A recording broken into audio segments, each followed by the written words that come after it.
Hello, good evening, everyone. It is certainly good to be on our Bible study once again, and we are pleased that you have joined with us. We are always blessed of the Lord to have these opportunities to share with you, and as we normally say, we trust that our studies continue to be a blessing to you, and we certainly, our prayer is that you and your family are doing well, and that the Lord continues to bless you. We have a very special treat for you this evening.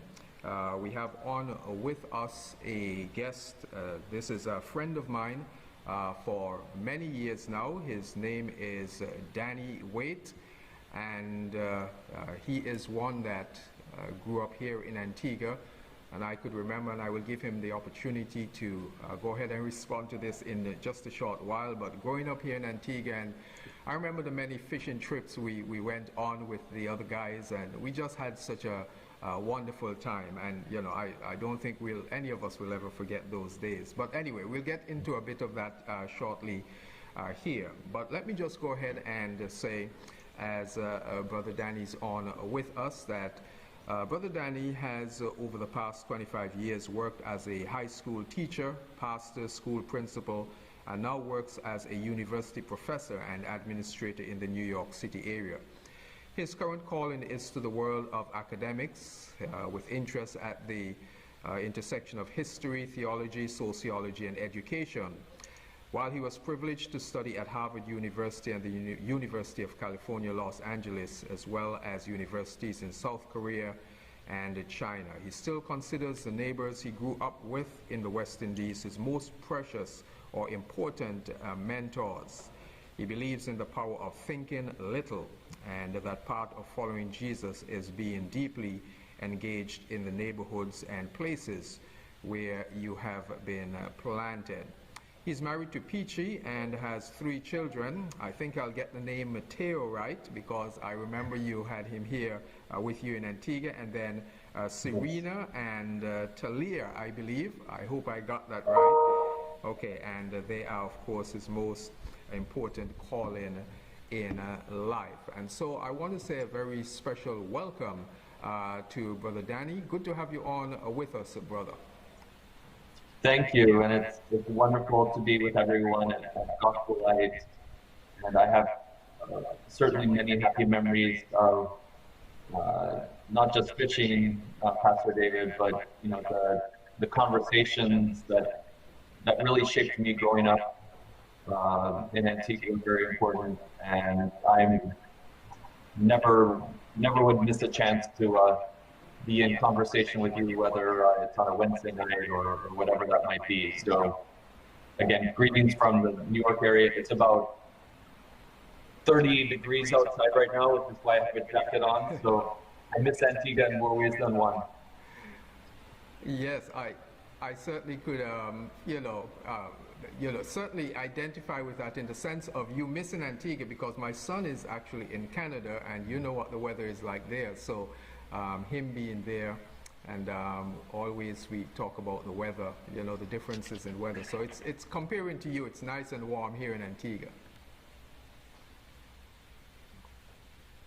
Yes, and more than weather, though, I certainly miss the people, and hope to, maybe when the COVID situation is over, to God bless me with the opportunity to visit you all in person again someday. That would be a real gift from God. Certainly, and we certainly look forward to that. Well, brother, let's get into our topic for this evening. I'm sure the folks are anxious to know what we will be dealing with this evening. So as I said, folks, we have a treat for you this evening, and we will be dealing with a topic, how to live out kingdom values in our communities. Now, I must say that this came about as a result of a Facebook post that I saw from you, brother, and when I read that, you know, I said this is one of the things that, you know, I really think everyone needs to see, and you know, I think it's something that's a question, or the topic you dealt with is something that so many people shy away from. And just so that you folks know what I'm referring to, it deals with why it is critical to learn our black history from black voices. And I thought that was just a great write-up. And folks may be saying, well, what does he have to say about that? But I know you have a whole lot to say about that. And so that was, let me just ask before we get into our topic, what motivated you to write that? That's a great question, and maybe I'll answer that somewhat as we go through, but I'll just say part of it is, yes, who am I as a white boy to answer this question? And yet, I think maybe by virtue of growing up in Antigua, I have a different perspective than many of my white brothers and sisters might have. And so, some of it has to do with who raised me. And so perhaps some of that will come out as we talk. Yes, certainly. I'm pretty sure that will come out. But our topic, though, for this evening is one that is near and dear to me, and I believe as well to you. How to live out kingdom values in our communities. I've felt for many years that serving the Lord is not really about it's not only about going to church, on the weekend, in the middle of the week, and just all of the things that we grew up doing. It has to be a lifestyle. And so really affecting our neighborhoods, our communities for the Lord. And talking about kingdom values, I think, is extremely important, because a lot of times the practical stuff gets pushed in the background. And so I want us to really get into some of that practical stuff tonight. And I want to begin by asking you the question, for those who may be wondering, when we speak about kingdom values, could you go ahead and define, let our folks know what kingdom values are? Sure. And I appreciate the question, Pastor David, because, and if you could mute the volume, I'm hearing myself. All right. Yeah, let me just go ahead and take this down. No problem. So I appreciate the question, because many times, we frame what the church is about in terms of rules, or at least from the outside sometimes. That's how it's framed. And I'm sorry, I'm still hearing my echo. You're still hearing yourself. Okay, we can just adjust that, and the folks know how technology is, so I'm sure we'll get over this. Okay, let me go ahead and take. I actually do have it muted. Let me just go ahead and do something else here. I'm sure we'll get over this shortly here. All right. This is the world we live in.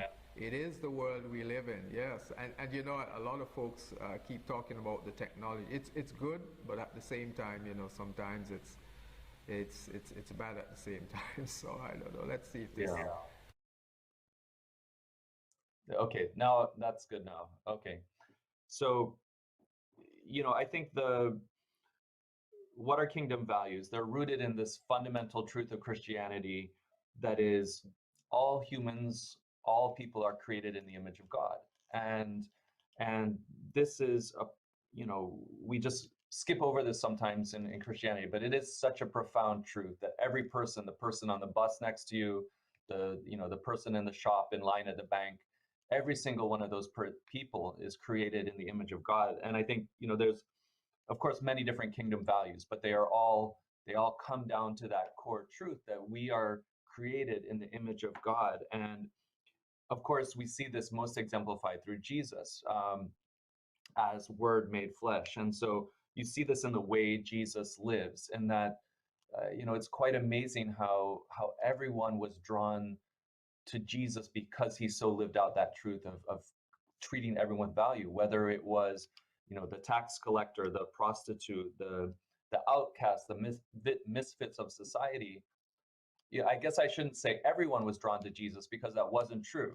The people who were not drawn to Jesus were the ones who did not treat other people as created in the image of God. So those were part of kind of the power structures of the day that depended on taking advantage of other people. And this is an important point we'll come back to later. Those who were seeking after pleasure, power, prestige, their systems are all built on treating some people as different. And so those people weren't drawn to Jesus. Those people were threatened by Jesus.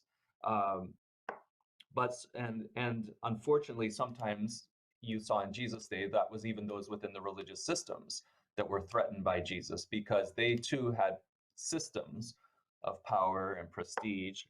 Um, but we not only see this, this kingdom value of people created in the image of God in the way Jesus lived, but certainly also what he taught and he preached. And we all know the stories in Luke and Matthew when the people come and try to trick Jesus and say, okay, well, what's the most important, essentially, rule? And Jesus comes back and says, well, it all comes down to this: love God and love your neighbor. And it was this, powerful capturing of, again, this core truth that we are all created in the image of God. And I think it's also important, though, to note this kingdom value of loving God and loving neighbor is love in action. It's not, a feeling. And the story I've been thinking a lot this year has been in Luke 3, because I've been reading the Gospel of Luke over and over again this year. And when John the Baptist is preparing the way for Jesus, so Luke is setting up, the kingdom values by what is Jesus going to be about. And so John is preparing the way, and all these people come out to the wilderness because John's the, famous evangelist, and they want to be seen, get their selfie with John the Baptist. They want to look all spiritual by being around John the Baptist. And John the Baptist lays into them. He goes after them. If he was Antigua, he would say, you all a bunch of centipedes and crapos, and he starts calling them names.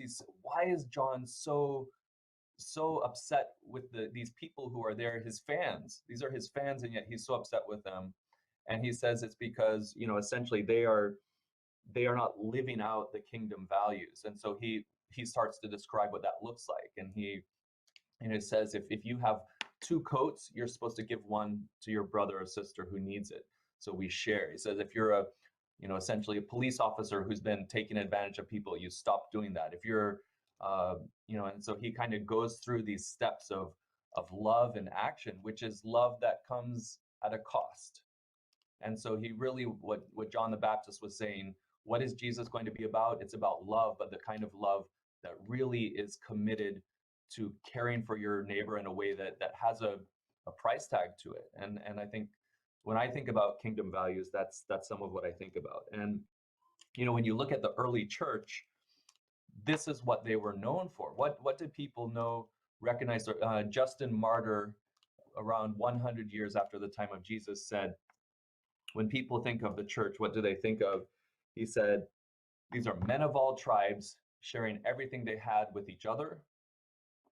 So part of it was how they got along across different races and ethnicities, and then people who shared everything they had with each other. There was no one in need. And this is what the church was known for. And this is why it grew so fast, because people were shocked to see this group of people who lived out these kingdom values in a certain way with their neighbors. So that's what I think of when I think of kingdom values. And I guess I could go ahead and ask a follow-up question to that. I think you touched on a bit of this just a while ago in what you said. But why is that so important then?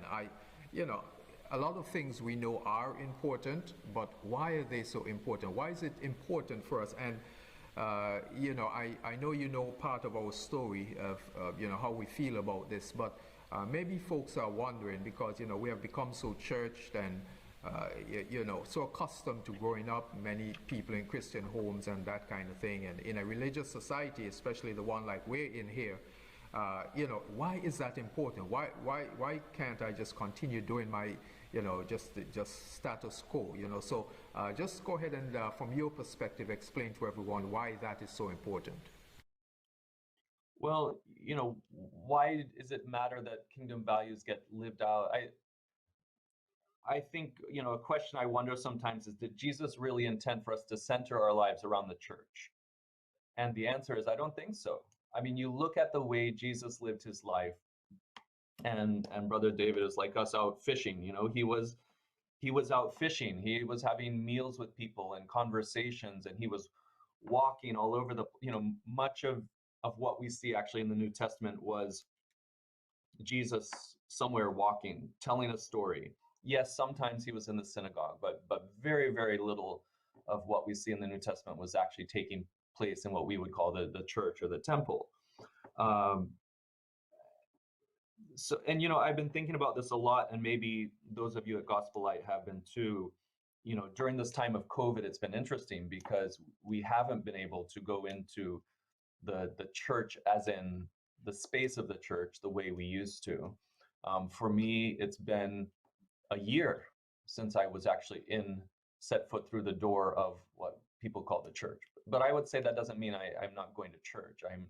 Or at least I'm not engaged with the body of Christ. It's just happening in a different way. And a beautiful thing for me has been, I live in a neighborhood that is about 50% Orthodox Jewish, a large number of Muslim refugees, Hindus, Chinese atheists. It's a very, very diverse neighborhood. And part of the beauty of COVID for me is I can't go anywhere. And so I have a garden and I share vegetables, and it's something my children and I do. We put last year we passed out about 500 plants to our neighbors. And so as a result, I stand around with my Jewish or Muslim neighbors and Chinese neighbors, and we tell stories, and we talk about gardening, and we talk about what we're learning and how we're hurting, and what's, who's sick with COVID, and we sometimes offer, words of encouragement, and it's my space to love my neighbor.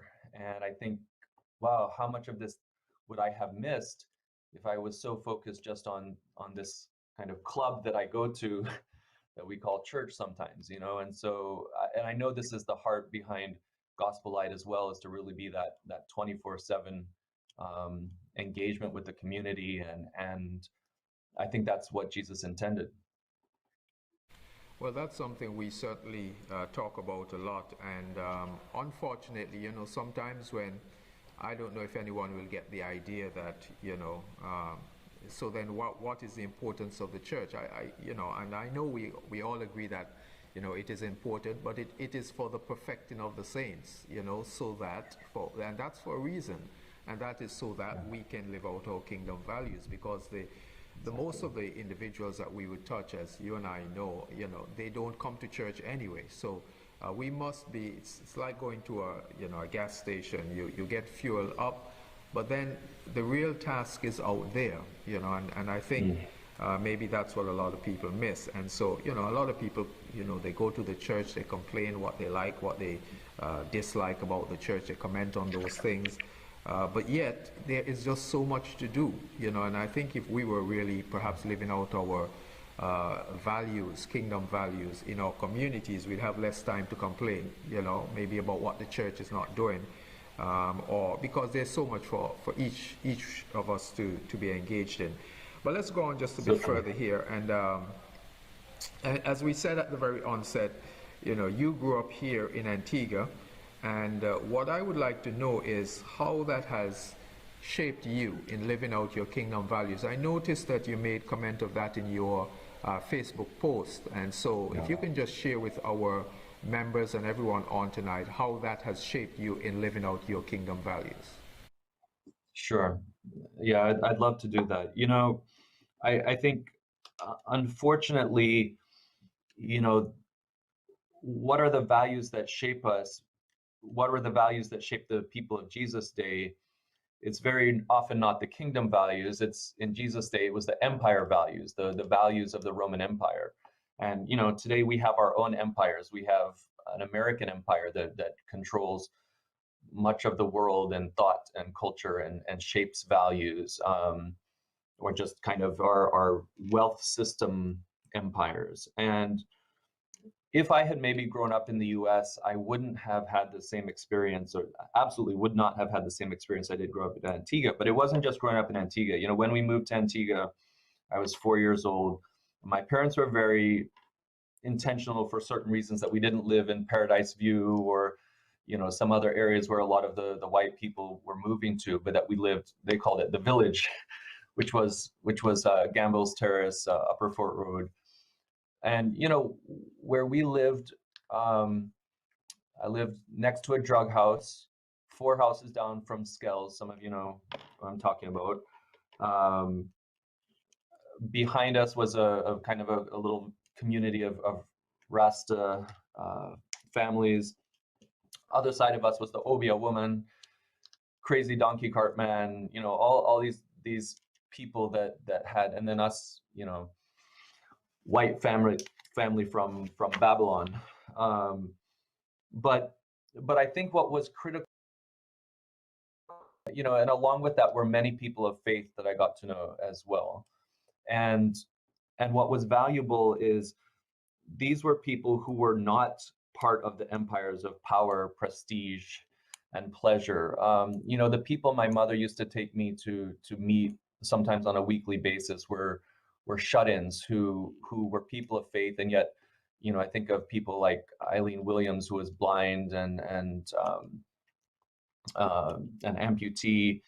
So she has absolutely no access to these corridors of power and prestige, even the ones in the church. And yet I learned so much about humility and faith and how to listen to people. And really, I mean, she was amazing at just how she would listen and pay attention and deep humility. People I think of, like, I'll just tell you one story as an example. Someone, you know, Pastor David, would be Mr. Thomas in Jennings, who was blind and had lost his eyesight to an accident with the sugar cane, harvesting cane. And, you know, I remember one time, you know, again, my family, were kind of from the empire of power and prestige where things matter a lot. And so it was Christmas time and we went to visit Mr. Thomas, and my mother said, you know, Mr. Thomas, you know, you live in this, you know, little shack with rain coming through the tin roof, and, you know, what do you need? This Christmas, we're going to do something for you. You know, what is it you need? We'll get it for you. And he laughed at us. Like, he laughed at us, like making fun of us. You know, he's like, sister, wait, I don't need anything. And he just like, you crazy? Like, I don't need anything. And he said, look at me. I have the children come by every day and they spend time with me, and I talk with them and I tell them stories, and I have a community and I have people I love, and I go to church. I have everything I need. And that, as a child, that blew me away, to think how content he was and how discontent I was. And you know, here was a man of you know, who had suffered. And I think sometimes it's the people who have really suffered who understand most deeply the values of God's kingdom. It's the people on the backside of Babylon. It's the people who've been the, you know, the enslaved ones in Egypt, or, you know, in this case, Antiguans who in many cases had difficult lives, and yet I felt in my life were so critical in terms of the way they lived out these kingdom values. And I'd say, you know, even sometimes God speaks through everyone, right? It was even the Rastas who lived behind me, who, you know, I would talk to. And I'll tell you this, I heard more about Old Testament critique of Babylon system from the Rastas than I did in church. They quoted more of the Old Testament to me than very often I heard in church. And, you know, there's something interesting about that. I think what parts of the Bible, I'll talk about that maybe in a minute, do we leave out?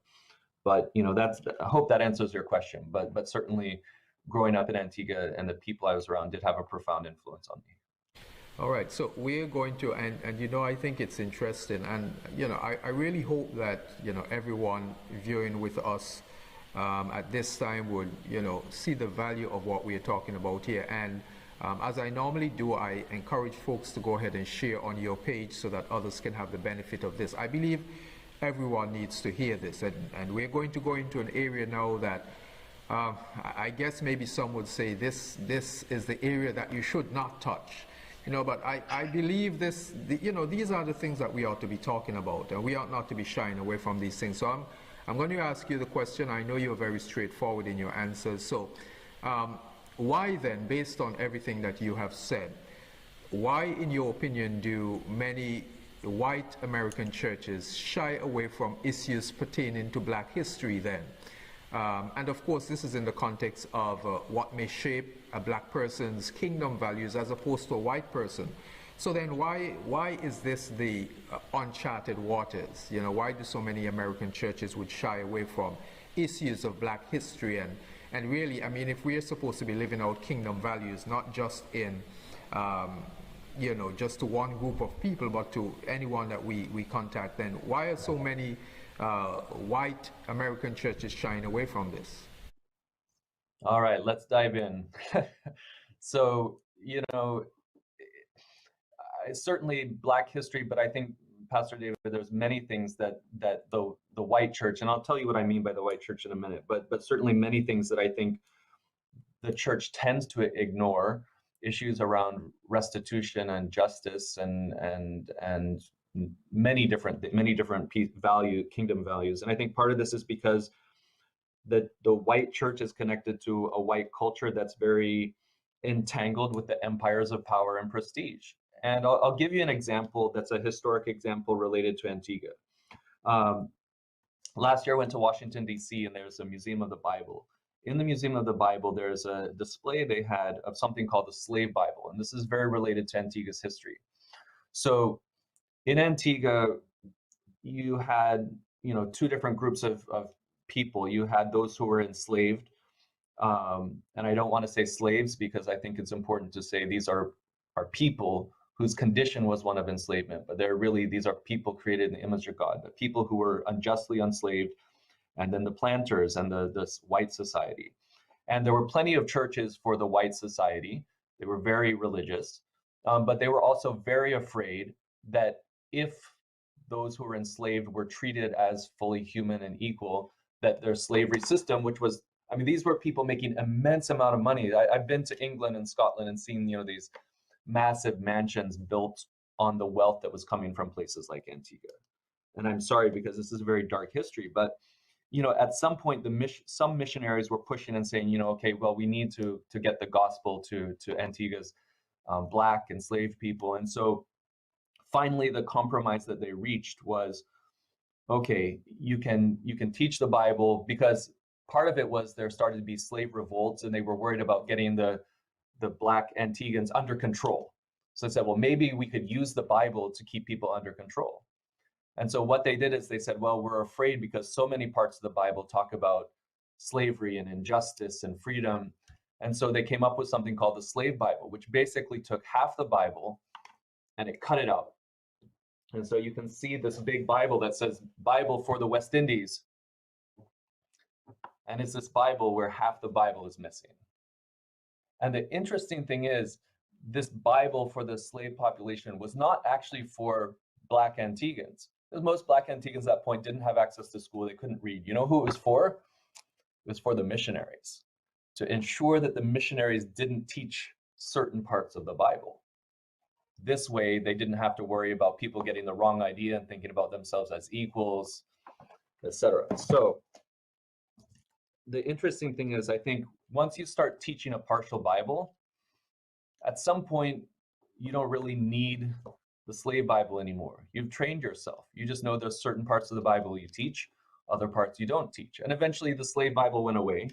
People went back to the normal Bible, but they continued to ignore certain parts of Scripture because it's what preserved their empires of power and prestige. And that's why you get to a point where, you know, salvation just becomes about a future heaven and not about how Jesus wants us to live here on earth. And you kind of leave that aside. You don't have a theology of remembering. You know, the Old Testament, the word remember comes up almost more than anything else. You know, certainly we remember God's goodness, but you remember how God brought his people out of slavery in Egypt. You remember how he brought them out of Babylon. You remember history. So why does Black history matter? Because God cares about history, and you know, the Old Testament celebrations, Passover, all these were all history, you know, Egypt slavery month, essentially, right? You know, these were the points where the children of Israel were remembering what God had brought them out of. And so, you know, there's also the white church tends to ignore the theology of lament. what is it? I think more than a third, maybe almost half of the Psalms in the Old Testament are Psalms of lament, of sorrow about injustice and how broken the world is. How often, and certainly my experience in white churches, are people singing songs of lament about the injustice and brokenness in the world? I don't think that happens very often. But again, I think so much of this comes back to a church that is captive to an empire that captive to empire values instead of kingdom values. Yeah, I just think that's such a wonderful way of explaining it, because it's, and I'm not sure how many people were even aware of that Black Bible that you're talking about, but a lot of people are, and I find that even in dealing with people of our communities, there's a very strong feeling like the Bible is a white man's book. But when you dig into the Bible and read it in its entirety, you find out that God is no respecter of persons. So and even matters surrounding women issues. God is not about the abuse of women and about keeping women down in the society and that kind of thing. And when I hear people talk, I can only say maybe what they have been taught about the Bible, but have never really looked at the Bible in its entirety and understand what God is really saying, because you come up with a completely different picture when you really look at the Bible in its entirety. So then I guess in answering the question, and I think we all know the answer to this, is the Bible a white man's book? But how do we deal with that issue? Because, as we go out in our communities, that's an argument that we hear so often, that the Bible is a white man's book. And then issues of the Europeans coming here and preaching the gospel and teaching certain parts of Scripture. And indeed, I think many of us have experienced that many of them didn't teach everything. They left out certain parts. So how do you answer it from your perspective? We here as locals here on the island, we try to share this and show, but I think coming from a person like you, people may perk up and say, well, hey, look, maybe there is something to it. Because, people look at you and say, well, here's a white man. I mean, he won't have anything good to say anyway. So, I want you to just share with the folks, why the Bible, how do you answer the question? How would you address somebody who just comes up to you? And I'm speaking about not another white person, but a black person who says the Bible is a white man's book, basing that on history and enslavement. How would you answer that? Yeah. And I mean, part of my answer for this, Pastor David, is an answer for the person on the street. Part of it is an answer for us in the church. So let me, address both. Yes, of course, the Bible was written over a period of several thousand years. It was written by people in the Middle East who were not, Jesus, by the way, was not white. I don't care how many paintings you've seen, he was not white. He was a Middle Eastern man with darker skin. Jesus lived his early years in Africa as a refugee in Egypt. So, he includes in his time even part in Africa. The early church was certainly just as much, if not more, an African church than it was a European church. So, all of those things are true. So from that standpoint, is the Bible a white man's book? No. However, I think what we have to wrestle with, and maybe this is more our conversation within the church, is, I think we have to acknowledge that there is a white man's Bible, maybe a white man's theology. And this is where, that tends to dominate the church. And, you can think about it this way. The economics, the political systems of white people at this time dominate much of the world. And with that, the theology and the theological perspectives of white people dominate much of the world. And I'm not saying, all of that is bad. There's, many great teachings and things that have come out of that. But in many cases, the white church has been reading the Bible in a way that is very captive, again, to economics, captive to culture, captive to politics. my goodness, we see that, these days in the U.S. church where you have people, waving flags saying Jesus saves, at the same time they're smashing windows to go into the U.S. Capitol building. I mean, they're very deeply confused the kingdoms that they think they are a part of. And let me just say this too, to kind of clarify. I really don't think there is anything such thing as white. I mean, the truth is the scientists say we're all just different shades of brown. Me, I'm a very, very light-skinned brown, or as they called me on Fort Road, I'm a clear boy. Um, and what I mean by that is, race is a social construct. We made up white 500 years ago when there were people who wanted to take land from Africans and from Native Americans, and they needed an excuse. And so they said, well, certain people with fairer skin, that maybe if we deserved it more, and this was the doctrine of discovery that the Catholic Church and others promoted, we deserve to own the land, we deserve to have the wealth. And so they made up these categories of race, which really aren't based in science. But they do matter because for 500 years, those categories have been used to mean that some people prosper and other people don't. And so white may be a made up structure, but it's a structure that matters because it means that certain people control land and wealth, and I would say also theology. And I think and you get to a point where you're no longer reading the Bible through a lens of kingdom values, you're reading the Bible through the lens of empire and through the lens of, and the sad thing about racism is it means that white people end up staying within their own group and just hearing from their own group, and they're not challenged to hear this is the beauty of my growing up in Antigua, is my blind spots could be challenged by the blind spots of someone who's quite different, has had a very different lived experience than I have. And I think, for a church like yours and a church like mine, we have to start taking back what's been taken away from us. I think, we have to think about, what values are we really promoting, the practices in the church. Are they kingdom values of community and sharing and loving? And I'll just give you an example. I mean, I'm sad to think about, back when I was a kid and we would go on visitation on the weekends, and you go from house to house, in this case, maybe, somewhere like Jennings or Boland's, knock on people's door, do you know Jesus? Do you know where you're going to, are you going to go to heaven when you die? Yes, no, okay, come to church, next house, take a tract. And I think back to like how many people whose doors we knocked on were hurting in some way, hurting financially, hurting emotionally, struggle. You could see it sometimes. You just knock on the door, you see the pain on someone's face. Did we really care about those people in a way that treated them like beautiful neighbors created in the image of God, or did we treat them like someone we needed to convert to fill up our church?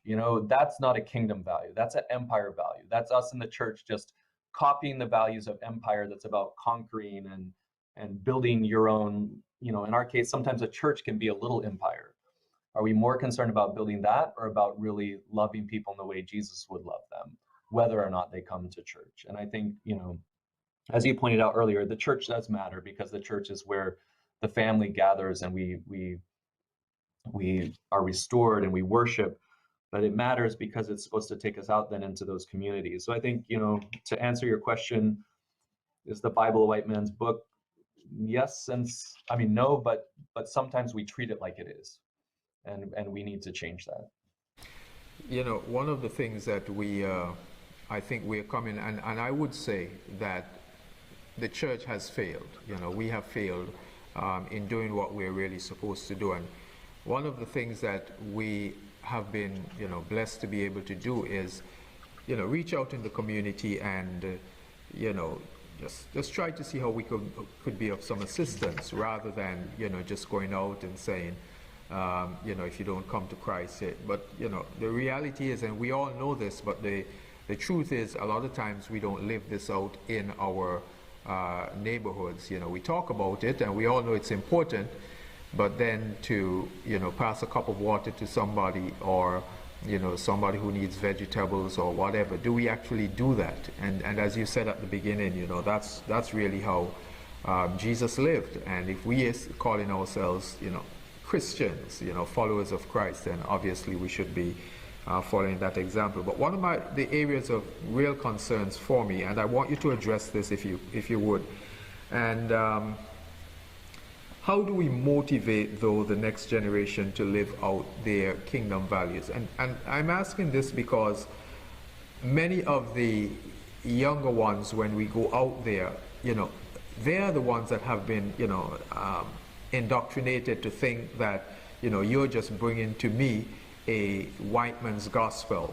And so some of them are not sure how to respond to that. Some of them flatly just reject it because of, how it has been taught for many years. And, the many injustices. And yet, the church is still preaching, about Jesus. And yet there's so many injustices that still exist. So, and then our Christian young people, when they are, talking among their peers and so on, it's difficult for them to really be motivated to even share with their peers. But for those of us who are, we know better, how do we really influence the next generation in reference to this matter? Because it is an extremely important matter. But I heard somebody use the term not too long ago, a lost generation, because of what's happening now. So how do we affect the next generation? What should we do, in your opinion? Yeah, I mean, Pastor David, that's such a critical question. It's been a while since I've been in Antigua, so I can't speak to that. But certainly here in the U.S., we are losing many. And I think, what is the answer to that? To some, they would just say, well, we preach louder. But I think, I think the answer is we need to live louder. We've done plenty of preaching. Now we need to start living what we've been preaching.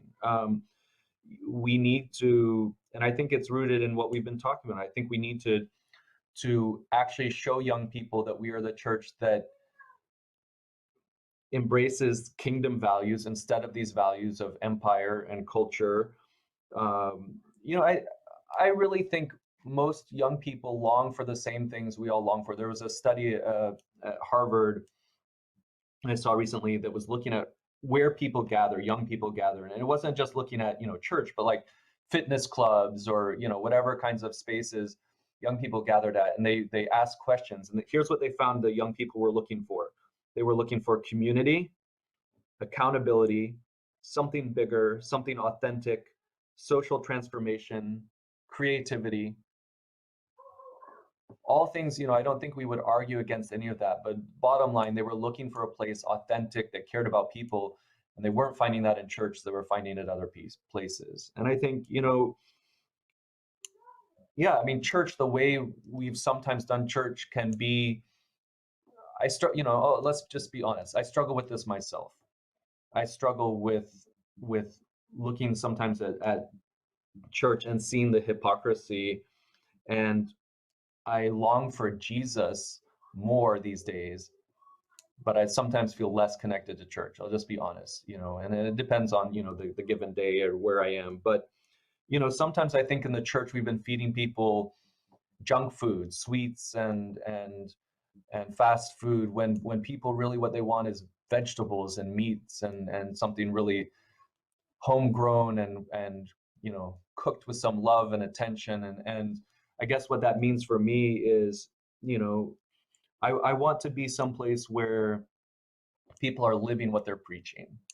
So personally, I feel that very often, and I can only imagine that young people feel that too. And so that the answer is not easy, because it's, we're humans and we gravitate towards power, prestige, and pleasure as opposed to kingdom values. But the more we can actually ourselves embody those values in the way we're living, we start dealing with our own personal hypocrisy and paying attention to the way we live, then I think the church becomes a place that again attracts people. And I don't think we'll be able to convince them with just our preaching. It's got to be our action, the way we live. So that's not an easy answer, but I think it's the only one. And I think, the other one is, and this is why I pray for Gospel Light and for churches like yours that are asking the right questions. I think, Pastor Dave, it's like, my wife was saying this last night. She said it's the passage because we met with some friends in California. We were talking about the church, and this was a dear friend who was an elder in a church and just left the church, and says he's not sure right now where he fits in. And my wife was saying, to this friend, maybe this is a situation where it's an old wineskin, and God's trying to create a new wineskin, a new way of doing church. And we need to be open that the reason the old wineskin is pouring out, not holding any water, not holding any wine, is because it's old and it's cracked, and we need a new wineskin. And I think, I pray for you all at Gospel Light to see what God is imagining for you, and for me, in terms of those new ways of living out kingdom values, which are really the old ways. So maybe it's just getting back to the old ways and disentangling ourselves from these empires that have stolen away the kingdom values that we're supposed to be living. And I find that, I don't know, I think we have missed an opportunity to really, make a difference in people's lives. And I speak from the standpoint of a number of years ago, my family and I, we visited, I think we started out in North Carolina, and then I think we traveled to South Carolina. But we went to a number of different churches, and we were sharing in reference to the school ministry. To be honest with you, I was very surprised that many of the churches seem very disinterested in the school ministry. It seems to me like what many of them perhaps wanted to hear was, people are being baptized, you're preaching and people are coming to the altar and so on. And be honest, I was a little shocked at that, because I'm saying, in those days, I think it was 150 students in the school, and that represented, if everyone, lived with one parent, you can double that number. And for those that live with both parents, I mean, what a great harvest field, people that we can touch, people that, and I'm not talking about people that you're going to necessarily give a tract to, but, people just in that circle that you can touch, and I find that many people weren't seeing that vision, and I think a lot of times today we still have not caught that vision, that it's the people that God has given us to touch and to live out those kingdom values in their lives. And it's not about, just coming to church. And I really think that COVID has changed us forever. And I really hope that all of this will really help us to live out our kingdom values, and to realize that, yes, you're fed in church, and that's wonderful, but what do you do with that? We are so spiritually fat now, so I'm not sure if people are, really catching the vision of living out those kingdom values. It's your neighbors, the guy on the corner, the guy's playing domino on the corner, how do you affect those? And many times we rub shoulders with them, but we're not living out those kingdom values among them. So what I want you to do then is, and I must say that this is a conversation, I almost feel like we need to continue this, because I believe, and I hope we get a lot of comments, in this, and people will really ask questions. And I'm challenging folks right now to go ahead and put questions in the chat, ask questions, and we certainly want to address those questions. And so I want you to give your final comments, but also indicate, I know we all have different schedules, but maybe this is a conversation that we can continue at some time. So maybe you can just make some final comments, and how you see this going forward, and maybe how important it is for us to maybe continue the conversation. Sure. So COVID has had its curses and its blessings, right? So part of the blessing of COVID is we've figured out how to use technology that we had all along, but now we know how to have these conversations. And these days this has been my real joy in the era of COVID, has been, I've been, and it's you, but it's also other people in Antigua that I've been, having WeChat and other kinds of conversations with, friends I had left behind in California now that I live in the New York area. And I think God is doing something with this. He's getting us outside of our, normal kinds of bubbles to really engage in. And you know, when the things we're talking about here, Pastor David, it's so refreshing for me to, even just the way you worded the questions. I love them, and I wish more people would ask me questions like this, or even care about it. I mean, it's sad to me how few of my white brothers and sisters are thinking this way. You know, the friends that I was talking with, dear friends I was talking with last night, Asian Americans, and they were talking about the people they know around the world right now who are really deeply wrestling with these questions, but you know, there sometimes can feel few and far between. And so I welcome the chance for further conversation. You know, I'd love to continue to hear questions and have a dialogue. I need to hear from you. I need, you know, the way you even ask the questions makes me think and question my own assumptions. So I need this. I think we all need this. And perhaps this is how God is going to do some reformation in the church around the world, is, you know, connecting people across platforms like this. And we may be out in the margins of our little spaces, our Nazareth here and there, but this is how God does something that connects us all, is even through technology. Who knows? So I'm happy to be part of the conversation, and thank you. I've been blessed to be part of it this morning, this evening as well. Yes, and I want to thank you so much for being open to this, you know, because I am pretty sure that, you know, a lot of people would kind of try and go around these questions, but I'm glad that we can have these questions, have this, you know, frank dialogue, and really get into the issues that a lot of people shy away from. So I want to thank you, Brother Danny Wade, for just being on with us this evening, and I really hope, again, and as questions come in, we will ask those questions, and we will, you know, we can continue to have this dialogue as we go forward. So I just want to thank you so much for being a part of the broadcast this evening. And again, we trust that God will continue to bless you and to bless your family as you go forward, because I know that God has a work for all of us, you know, and we have much to do, and we have to continue to live out those kingdom values in our neighborhoods here on earth. So this is something, and you know, being a pastor here in Antigua for a number of years, you know, a lot of what, you know, my thought patterns, you know, have changed over the years, and because I see, you know, how we have failed, and really how we have looked at things in the past. And I think one of the blessings, as you said, of COVID is really shaking us out of our comfort zone, and now, you know, bringing us into platforms like this and having those conversations that, you know, perhaps we haven't been having. So once again, it's been great, and it's really been great seeing you again and having this. I know we used to have these conversations many years ago, but it's good to have the conversations again, and also have it with the folks who are on tonight. Yes, and thank you for inviting me. I hope sometime to have this conversation with a handline, and not just on a platform like this. But until then, let's continue to make it happen. I would love to do that. All right, thank you so much, my brother, and God bless you, and God bless your family as well.